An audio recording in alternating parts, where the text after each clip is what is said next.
Hi Leute, willkommen bei Dragomir Baut. Ich bin der Dirk und auf meinem Kanal dreht sich alles rund um den Labwaffenbau. Heute gibt es mal wieder nur ein paar kleine Tipps von mir.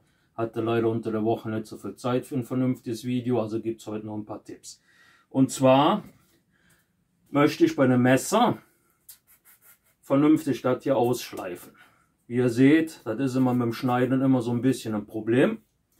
Deshalb werde ich euch mal einen kleinen Tipp geben, wie ihr das vernünftig rund kriegt.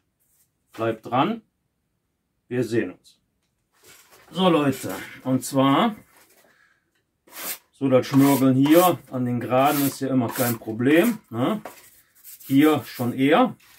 Da kann man sich dann so ein Stück nehmen und quasi so ein bisschen so rundlich machen, damit man hier so schleifen kann.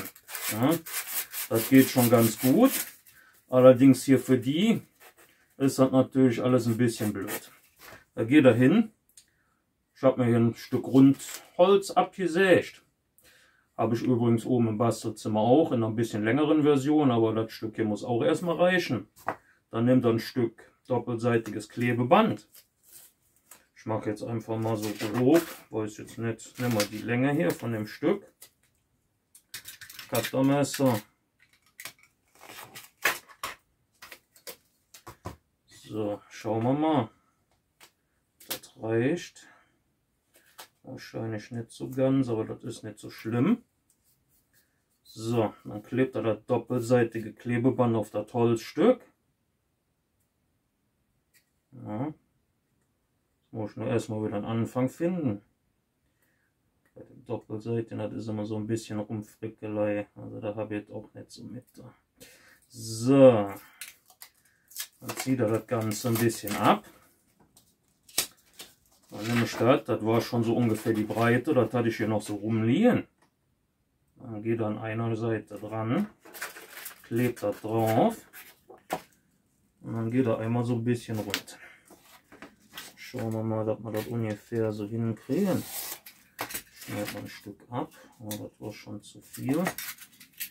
Das ist leider zu wenig. Ist jetzt nicht bündig, ist aber nicht schlimm, weil das soll ja noch halten. Und schon habt ihr was, wo ihr vernünftig mit rundschleifen könnt. Das ist jetzt natürlich nicht geplant gewesen, dass das genau hier reinpasst. Aber wie gesagt, das könnt ihr auch ein Stück Kunststoffrohr nehmen oder Metallrohr, was auch immer. Und dann kann man das schön schmürgeln.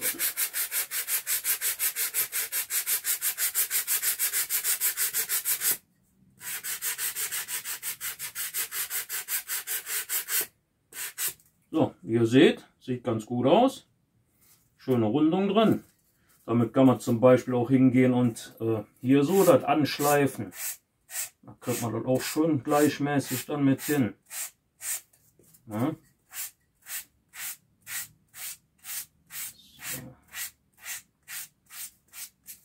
So. Ja, wie ihr seht, kann man dann hier so schön schmürgeln. Könnt ihr übrigens auch hierfür nehmen, indem man dann halt so mit hin und her geht.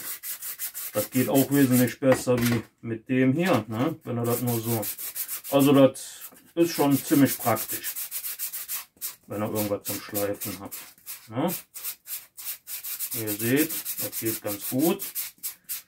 Wenn ihr zum Beispiel was Engeres braucht, also enger, naja, das ist jetzt eine Heißklebepatrone, könnt ihr auch, keine Ahnung, Edding oder Kugelschreiber und habt dann irgendwie ein Stück vom Schmürgel, dann geht er einfach, wickelt das so ein bisschen ein, einmal rund, also das Stück war jetzt ein bisschen lang, ne? Naja gut, jetzt nochmal, fällt mal wieder alles raus, das ist natürlich wieder der Vorführeffekt, kennt ihr ja. So, und dann könnt ihr quasi, wenn ihr das dann zusammengerollt habt, könnt ihr dann auch dann über so Sachen. Lasst ihr den einfach drinnen, das stabilisiert das Ganze noch so ein bisschen. Dann kann man dann, wenn so engere Rundungen oder sowas sind, mit schmürgeln, dann geht das so, hier zum Beispiel geht das auch dann ganz gut.